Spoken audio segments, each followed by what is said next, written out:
이야기가 있는 클래식 음악 세계로 안내합니다. 정태양의 클래식이 빛나는 순간. 들을수록 좋아지는 클래식 음악, 재미있게 듣고 더 친해질 수 있습니다. 오늘도 클래식 음악 세계를 우리를 안내해줄 피아니스트 정태양, 안녕하십니까? 네, 여러분 안녕하세요. 피아니스트 정태양입니다. 다른 것보다 특히 오늘 10시부터 1시간 미리 음악을 들을 수 있으니까 더 좋은 것 같아요. 네, 그전에는 아무래도 1시간이라는 시간 안에 맞아요. 음악을 우리가 선곡하다 보니까 비교적 소품 위주로 네. 고르지 않았습니까? 이제는 우리에게 2시간이 있어서 긴 음악, 클래식 음악도 다 들을 수 있습니다. 그 1시간만큼 우리 삶이 더 풍성해지는 것 같습니다. 오늘 준비 많이 했네요. 자, 오늘 소개해 주실 작품 어떤 곡입니까? 네, 많은 분들이 들어보셨을 수도 있고 또 네. 좋아하실 수도 있는 곡인데요. 네. 쇼스타코비치의 재즈 오케스트라를 위한 모음곡 1번을 가지고 왔습니다. 제가 개인적으로 너무 좋아하는 곡입니다. 네. 자, 영화 삽입곡이었던 재즈 오케스트라를 위한 모음곡 1번. 이 왈츠가 가장 유명하지 않습니까? 네, 정말 많은 교향곡을 쓴 작곡가인데요. 네. 보통 작곡가들은 9번 교향곡의 저주 또는 9번 교향곡의 규칙 같은 거에 걸려서 마지막 작품이 9번인 경우가 많습니다. 그렇죠. 그런데 쇼스타코비치는요 15번까지 썼어요. 극복했군요. 그렇죠. 근데 7번 교향곡 레닌그라드가 가장 유명하고요. 네. 또 이 쇼스타코비치는 교향곡뿐만 아니라 오페라, 관현악곡, 협주곡, 성악곡까지 정말 다양한 작품 활동을 했고 그의 음악은 러시아 사람들의 생활이나 감성이 잘 묻어나고 있습니다. 그렇군요. 쇼스타코비치 음악을 어떻게 시작하게 됐습니까? 네, 1906년에 러시아의 상트페테르부르크에서 폴란드계 이민자 3세로 태어났습니다. 어허. 8살 때부터 어머니에게서 피아노를 배우기 시작했으니까 피아노를 시작한 나이는 음악가로 따지자면 조금 평범한 나이였던 것 같아요. 네. 그런데 조금 지나니까 피아니스트가 되어도 좋겠다라는 소리를 들었고요. 이제 10대 때부터 좀 남다름을 보이기 시작합니다. 작곡을 시도를 합니다. 그런데 제대로 완성한 것은 드문데요. 역사적인 소재, 혁명이나 어떤 사건들에서 소재를 가지고 오는 등 그 음악과 사회의 관계에 대해서 고민한 흔적이 엿보입니다. 그리고 이때부터 자신의 음악적 재능을 인지한 것 같아요. 그렇군요. 본격적인 음악 공부 어디서 했습니까? 네, 레닌이 주도한 공산주의 혁명 직후에요. 자신의 고향인 페트로그라드 음악원에서 피아노와 작곡을 전공했습니다. 재학 중에 여러 편의 피아노 곡과 실내악을 써서요. 직접 초연할 정도로 뛰어난 소양을 보였고 원장인 알렉산드르 글라즈노프도 그를 각별히 챙겨줬다고 합니다. 가장 형편이 좀 어려웠다고 들었습니다. 네. 혁명기에 아버지가 일찍 돌아가셨어요. 음. 그러니까 자연스레 어린 시절이 굉장히 어려웠는데요. 스트라빈스키나 프로코피에프 같은 선배 작곡가들은요 굉장히 유복했다고 합니다. 근데 상대적으로 쇼스타코비치는 그렇지 못했고 그 음악 원장이자 선배 작곡가인 글라즈노프가 지원을 해주지 않았으면 음악원을 다니기 어려웠을 거라고도 하고 그래서 쇼스타코비치는 어릴 적에 극장에서 영화에 맞춰서 피아노 반주를 하는 아르바이트를 했다고 해요. 이런 직업이 있었나 봐요. 무성 영화 시대인지는 모르겠지만 영화에 맞춰서 우리가 카페에서 피아노 치거나 이런 건 들어봤는데 극장에서 그거 맞추는 것도 쉽지는 않을 것 같은데 그래서 이제 가족을 부양을 했고 그 중에 이제 교향곡을 계속 졸업 작품이 될 교향곡을 작곡을 했다고 하네요. 가정 형편이 어려웠지만 생명력이 강했군요. 네, 그런 것 같아요. 극장에서 예, 대단합니다. 자, 졸업 작품이 뭐였는지 궁금한데요. 교향곡 1번이에요. 그렇습니까? 1925년에 완성이 됐는데요. 네. 이 작품은 러시아 역사상 10대 작곡가가 쓴 교향곡으로는 두 번째라는 점에서 그 당시에 정말 화제를 불러일으켰다고 합니다. 사실 교향곡이라는 게 모든 오케스트라의 악기를 다 알아야 되고 그것이 조합됐을 때 어떤 소리가 날지 들어도 봐야 되고 상상도 해야 되는 되게 큰 작업인데 그 작품 길이가 최소 30분 이렇게 되니까 근데 10대 작곡가가 썼다는 것은 대단한 것 같고 그리고 이 곡의 작품성도 완성도와 독창성이 상당히 뛰어나서요. 초연되고 몇 년 후부터 이제 유럽 국가들에서 연주될 정도였고 프로코피에프나 알반 베르크 등의 선배 작곡가들도 굉장히 주목을 했다고 합니다. 네. 자, 시련이 많이 따르는 그야말로 작곡가 중에 한 명인데 쇼스타코비치 이 두 번째 오페라 에피소드 좀 얘기해 주세요. 네, 저도 쇼스타코비치의 삶을 찾아보면서 네. 꽤 복잡했구나 이런 생각을 좀 했었는데 네. 이제 두 번째 오페라인 무첸스크의 맥베스 부인을 발표를 했습니다. 지금도 정말 연주가 많이 되는 위대한 작품 중에 하나인데 네. 이제 이 작품이 그의 음악 인생을 좀 바꿔놓게 됩니다. 오페라는 초연 당시에도 굉장히 성공을 거두고 해외에서도 연주가 되었는데요. 어느 날 소련 최고의 권위를 지닌 신문 소련 공산당 당간지에서요. 음악이 아니라 혼돈이라는 비판 기사가 올라왔습니다. 네. 그런데 이것이 그냥 신문이 아니라 이제 당의 신문이고 정치적인 신문이잖아요. 그러니까 이것이 그 음악에 대한 어떤 협박으로까지 들렸는데요. 중요한 건 이 비평에 작성자가 표기가 되지 않았다는 거예요. 원래 어느 기자가 어느 음악회를 평론한다는 게 적혀 있잖아요. 네.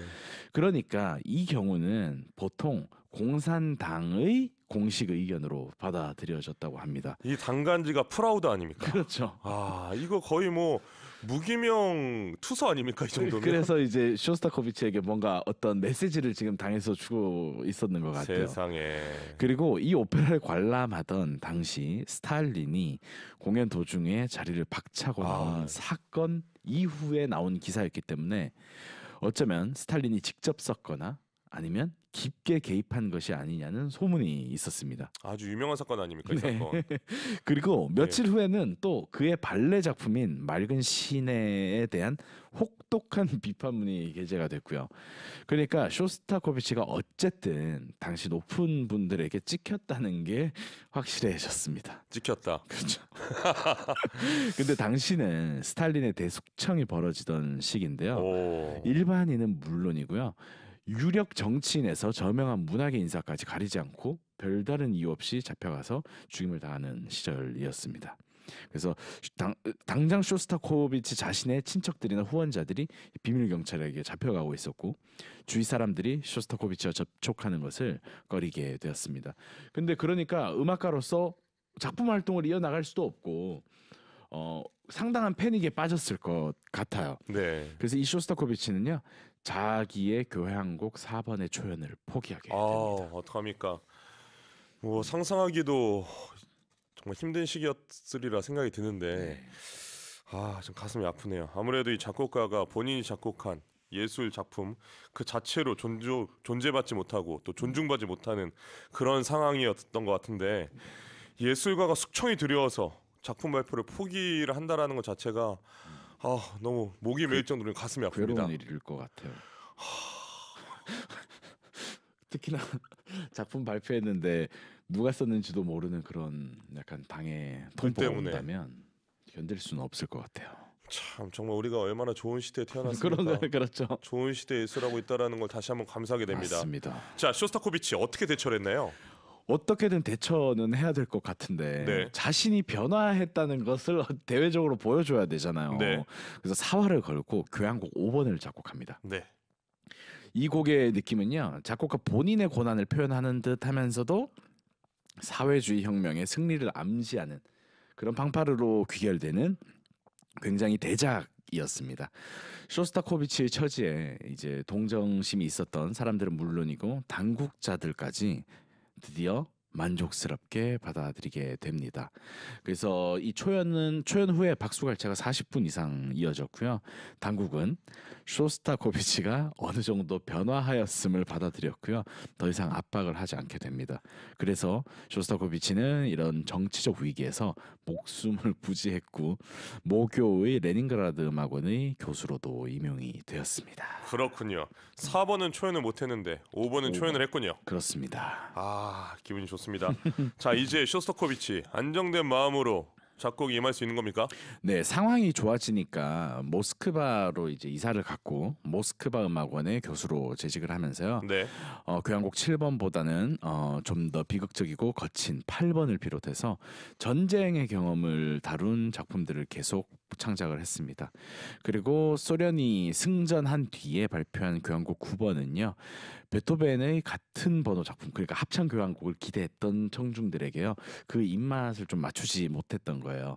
그러니까 좀 비판을 받았고요. 그리고 스탈린의 신복이자 소련 문학의 거두였던 안드레이 지다노프의 비판을 받으면서 또 두 번째 정치적 위기를 맞게 됩니다. 그러니까 이 당시에 특히 이곳이 그런 근데 한편으로 또 이런 생각이 드네요. 그 당에서도 정치인들도 음악에 관심이 되게 많으시다 이런 생각을 한편 하게 돼요. 어쨌든 들었으니까 그걸 비판도 하는 게 아닐까 이런 생각이 또. 그러니까 제가 봤을 때는 이럴 수도 있습니다. 그 당 안에 이제 친척 중에 음악가가 있는 거죠. 쇼스타코비치가 너무 유명하니까 라이벌이.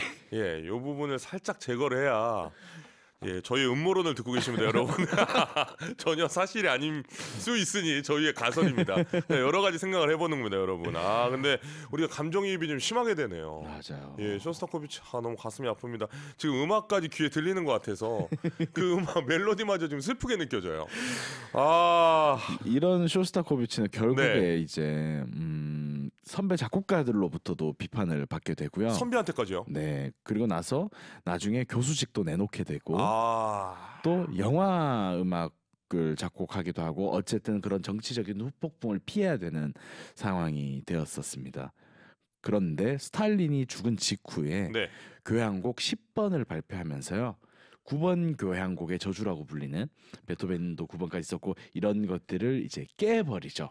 그래서 혹자는 저승사자가 쇼스타코비치를 잡아가야 하는데 스탈린을 잡아가느라고 못 잡아갔다라고 이야기를 했다고 합니다. 자, 여기서 또 스탈린이 나오는군요. 정말 우리 쇼스타코비치 고생이 많습니다. 그렇습니다. 자, 오늘 주제곡 쇼스타코비치 재즈 오케스트라를 위한 모음곡 1번.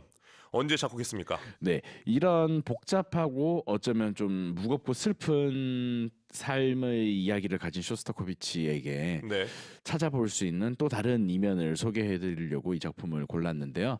1934년에 재즈 공모전에 출품한 작품입니다. 오, 그렇군요. 네, 사실 재즈라고 하기에는 조금 어폐가 있어요. 재즈 전체 합주인 코러스와 또 개별 연주자들 간에 어떤 뭐 솔로가 있고 뭔가 이렇게 애드립을 주고받고 이런 개념도 없고 사실 재즈는 즉흥 연주가 되게 중요하거든요. 누가 봐도 클래식인데. 그렇죠. 그러니까 말하자면 재즈는 어떤 코드만 주어지면 그 안에서 악기들이 그냥 알아서 이렇게 가야 되거든요.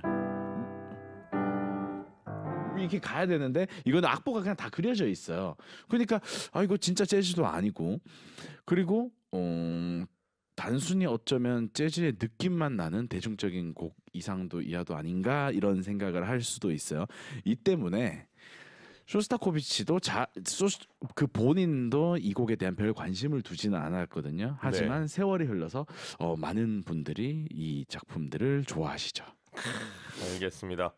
자, 제가 항상 궁금했던 부분이기도 합니다. 네. 재즈는 자유로움, 네. 악보를 던져주면 네. 딱 거기서 마음껏 하는 게 재즈의 어떻게 보면 본질 중 하나인데, 야, 쇼스타코비치가 이렇게 클래식을 또 재즈의 세상으로 가져가서 재즈 모음곡을 어떻게 붙였을까라는 부분이 궁금했는데 맞습니다. 오늘 이 시간을 통해서 여러분과 또 함께 나눌 수 있어서 행복합니다.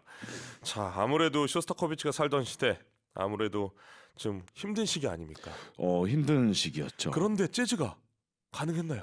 공산주의와 재즈 별로 어울리는 조합은 좀 아닌 완전 것 안 어울리죠. 같아요. 네. 그런데 레닌 집권기였던 소련의 이제 초창기에는요. 정부나 당이 대놓고 반체제가 아닌 이상의 대부분의 현대 예술을 용인을 해줬다고 합니다. 그래서 모스크바나 레닌그라드 등의 대도시에서는 좀 어설프게 재즈 카페나 클럽들이 운영이 되고 있었다고 합니다. 그리고 스탈린 집권 시기에도 국립 재즈 오케스트라가 존속을 하고 있었고요. 그래서 유명한 전쟁 가요들도 이때 작곡이 많이 됐다고 합니다. 그래서 쇼스타코비치는 청년 시절에 서방에서 그랬던 것처럼 소련에서도 대중적인 오락으로 유행한 그런 극장 음악에 관심을 굉장히 많이 가지고 있었고, 그런데 이제 작곡가의 그 전체 작품 목록 중에서 아주 드물게 재즈를 표방해서 썼다고 할 수 있죠. 그렇군요. 자, 재즈 오케스트라를 위한 모음곡 1번 어떤 느낌으로 감상을 하면 좋겠습니까? 사실은 이 재즈 오케스트라, 사실 재즈라고 하기는 조금 애매합니다. 리듬 자체는 왈츠의 리듬을 가지고 있어요. 여러분 쇼스타코비치 음악 중에 가장 잘 알고 계신 게 2번 모음곡 왈츠거든요.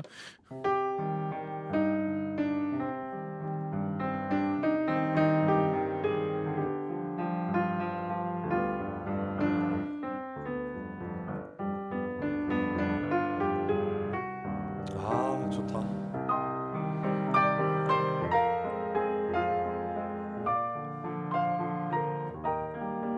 이 음악을 가장 많이들 알고 계시잖아요.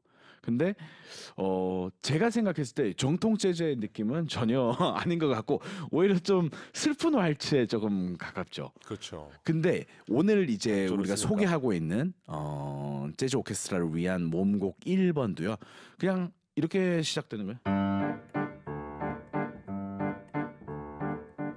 그래서 어떤 쇼스타코비치가 더 큰 견문으로 재즈를 받아들이지는 못했다는 생각이 조금 듭니다. 하지만 그 당시에 굉장히 복잡하고 어둡고 침울한 음악이 가득했던 소련에서 네. 이런 대중들을 위한 조금 즐거움을 위한 음악을 썼다는 것에 의의를 둘 수 있을 것 같아요. 태양생님, 네, 지금 보니까 약간 피아니스트들을 대할 때랑 작곡을 대할 때랑 약간 좀 다른 것 같아요. 어떤 면인가요? 뭐랄까 이 쇼스타코비치한테 약간 좀 함부로 하는 거 아닙니까? 견문을 넓히지 못했다. 이거 괜찮습니까? 네, 그랬을 것 같아요. 다만 네. 교향악적으로는 네. 정말 혁신적인 작품을 썼다고 생각해요. 여러분, 저희의 대화는 예술가들의 대화입니다. 오해 안 하셨으면 좋겠고요. 제가 이렇게 솔직히는 태양쌤을 보호하기 위해서 제가 드리는 이야기인데 저희의 생각을 자유롭게 말씀드리면서 여러분들이 이 또 쇼스타코비치에 다가가기를 바라는 그런 맞습니다. 마음이 가장 맞습니다. 큽니다. 자, 이 곡의 감상 포인트 좀 더 깊게 말씀해 주세요. 네. 한편으로는 군악대 행진곡이나 서커스 음악에서 나타나는 좀 통속적이라고 할 수 있는 그렇죠. 그런 요소가 삽입돼서 네. 만약에 이 곡을 쇼스타코비치가 그 유명한 재즈 모음곡 2번 왈츠를 우리가 안 들어본 상태에서 딱 들으면 이거 뭐야, 이거 쇼스타코비치가 쓴 거 맞아? 이런 느낌을 좀 줄 것 같아요. 네. 그런데 혁명의 혼란기 소년 시절을 보낸 작곡가로서 그 군악대의 어떤 그런 느낌에 대한 인상이 깊었던 것 같아요. 그래서 행진곡의 느낌, 앞으로 나아가는 느낌, 이런 느낌을 좀 주는 것 같고. 군악대가 아주 좋아요 곡입니다. 그렇죠. 네. 뭔가 이렇게 관악기들 위주의 편성, 그렇습니다. 그런 것들을 가지고 있을 것 같고, 그리고 춤을 출 수 있을 것만 같은 리듬들도 많이 사용을 했고요. 그리고 유태인들에 대한 반감이 유럽을 휩쓸 때도 과감하게 이 쇼스타코비치 유태인들의 민속 음악을 자기 작품에 도입을 했고요. 그리고 미국에서 건너온 블루스나 재즈의 어법도 작품에 좀 들어 있습니다. 그래서 다른 작곡가들에 비해서 이 시기의 쇼스타코비치 작품이 조금 우리에게 친숙한 것이 아닌가 싶습니다. 알겠습니다. 작곡가가 겪었던 이런 시대적 상황과 또 여러 가지 스토리들, 작품을 이해하는데 확실히 도움이 되는 것 같습니다. 어떻게 생각하세요? 그거는 꼭 필요한 것 같아요. 그래서 음악을 여러분들과 제가 감상할 때 그쯤의 작곡가의 신변에 어떤 일이 있었는지, 그리고 또 그 세대에 어떤 일이 있었는지를 보시면 조금 더 재미있게 이해하실 수 있을 것 같아요. 아무래도 작곡가는 우리 또 연주자하고 다르게 크리에이티브한, 맞아요. 어떻게 보면 직업 아닙니까? 그거는 완전히 너무 대단한 세계인 것 같아요. 그래서 우리는 딱 뭐 슈베르트, 뭐 베토벤, 비발디, 핸델, 바흐, 오늘 쇼스타코비치 이렇게 하나의 이름으로 인식되어 있지만 네. 솔직히는 그 작곡가가 겪었던 그 일생 안에서의 작품들은 첨예하게 다르지 않습니까? 맞아요. 저도 최근에 뭐 지휘자 번스타인에 대한 이제 영화도 보고 네. 그가 작곡 부분에서 굉장히 고민했던 막 그런 내용들이 나오더라고요. 그러니까 당시에 자신이 겪고 있는 정치적, 경제적, 어떤 문화적 모든 상황에 영향을 많이 받는 것 같고, 그게 이제 굉장히 가난할 때 이제 마요르카 섬으로 갔던 쇼팽도 그러했던 것 같고, 네. 귀가 안 들릴 때의 베토벤도 그랬던 것 같고요. 그리고 정치적으로 큰 비판을 받아서 자신의 노선을 다른 것처럼 이렇게 보여야 했던 쇼스타코비치도 마찬가지인 것 같고요. 그 스토리들이 작곡가들의 작품에 녹아져 있는 것 같습니다. 그러니까 아무래도 뒤에 이제 그 작품을 정리하는 분들, 네. 아무래도 이제 출판사분들이 많이 있겠죠. 네. 그런 분들이 저는 이렇게 목록과 목차를 유심히 보는데 네. 보통 이 나이대로 구분하지 않습니까? 네. 뭐 10대 때, 20대 때, 맞아요. 30대 때. 그런데 그것도 솔직히 정확하다고 말씀드릴 수는 없는 게 예를 들어서 이 작곡가가 이 솔로로 있다가 네. 결혼을 했어요. 네. 결혼 생활을 하게 됐을 때는 처음에는 얼마나 따뜻한 작품이 나오겠어요. 하지만 따뜻한 작품이 나오다가 바로 그 다음 날 만약에 이제 파이트를 했다. 그러면 따뜻한 작품 중에 갑자기 그 2악장이나 3악장은 고도로 다크해질 거 아닙니까? 맞아요. 그게 정말 매일매일 변화하잖아요. 네. 그게 누가 그런 이야기를 하더라고요. 이렇게 음악가가 어떻게 그게 매일 똑같을 수 있느냐. 우리는 예를 들어서 어떤 이제 종류의 음악에서는 항상 같은 MR로 노래를 한다든지 또는 어떤 상황이 이렇게 반복될 수 있는데, 우리는 뭔가 조금의 기분은 뭐가 변하고 이렇게 변화가 잦은 것 같아요. 작곡가들은 창작하는 사람들이니까 물론 제가 듣기로는 이런 작곡가도 있다고요. 나는 아침 10시부터 몇 시까지는 곡을 쓴다. 그리고 점심을 먹는다. 이런 분들도 계신다고는 해요. 네. 근데 그런 분들도 사실 내면에서는 어떤 환경적 영향을 되게 많이 받고 계시겠죠. 그러니까 우리는 이거를 분명히 전달을 할 줄 알아야 된다고 생각해요. 그러니까 이 맞습니다. 부분이 좀 취약하다고 생각하는데 맞아요. 클래식은 같은 곡을 반복 재생산하는 건 맞습니다. 하지만 같은 곡이 아니라는 거죠. 아, 맞아요. 절대 같은 곡이 될 수가 없습니다. 같은 곡을 같은 사람이 연주하더라도 어제 다르고 오늘 다르고, 솔직히는 오늘 안에서도 계속 달라지잖아요. 1초마다 바뀌는 거죠. 예. 그러니까 같은 프레임 안에서의 다름을 발견하는 게 클래식이 아닌가. 그게 클래식 음악에 빠져드는 가장 큰 포인트 같아요. 자, 여기서 개인적인 질문 들어가겠습니다. 네. 우리 태양 선생님은 그 개인사가 있을 때, 예를 들어서 네. 우리 사모님하고 파이트를 했다. 네. 작품이 어떻게 달라집니까? 연주가? 연주요. 네. 약간 당황하신 것 같은데. 연주는 해야 되는데. 네. 모르겠어요. 영향이 있지 않나요? 또 그 기분에 따라 다르겠죠. 맛있는 거를 먹어서 좀 기분이 좋아지려나 그런 게 상황이 막 급변하겠죠. 네. 저는 약간 차분해지더라고 오히려. 이게 약간 톤다운이 되면서. 그래서 정말 신기하게 더 연주가 좋다는 사람이 있어요. 싸우고 나면. 그러니까 그 전에는 오히려 더 냉정해진다. 그렇지. 그 전에는 너무 표현을 많이 했는데. 네. 그러니까 성향이 그렇잖아요. 아직 제가 에너지가 막 나오는데 네, 그런 뭔가 앞에 안 좋은 일이 있으면은 제가 오히려 표현을 안 하니까 사람들이 되게 고급스럽다 음악이. 예, 제 살에 깎아먹는 이야기를 이렇게 방송 중에 하고 있습니다. 저는 태양 쌤이 이런 얘기를 하길 바랬는데 안 해서 제가 하는 거 아닙니까? 어떻게 쏙 피해 나갔어요? 어떻게? 네. 맛있는 거 먹고 그냥 산책하고 그러겠습니다. 잘 알겠습니다. 자, 오늘은 어떤 연주자의 곡을 추천해 주실 건가요? 네, 제가 좋아하는 작곡가 네, 지금 약간 좀 거짓말을 하니까 말이 꼬이는 거 아닙니까? 제가 좋아하는 지휘자입니다. 제가 좋아하는 지휘자 리카르도 샤이, 이제 라스칼라 극장의 현 감독인데요. 네. 이분이 지휘하는 로열 콘서트 헤바 오케스트라의 음악으로 준비했습니다. 알겠습니다. 오늘 정태양의 클래식이 빛나는 순간, 쇼스타코비치 재즈 오케스트랄리아 모음곡 1번 소개해드렸습니다. 다음 주 작품도 기대가 됩니다. 혹시 스포 됩니까? 스포는 그간 몇 주 동안 너무 많이 해드린 것 같아요. 알겠습니다. 네. 아주 밀당의 고수로서 인정합니다. 자, 오늘도 귀한 시간 고맙습니다. 감사드립니다. 다음 주에 뵙겠습니다. 네. 여기서 소스타코비치 재즈 오케스트라 모음곡 1번 왈츠, 폴카, 폭스트롯을 리카르도 샤이가 지휘하는 로열 콘세르토 헤바 오케스트라 연주로 들려드립니다.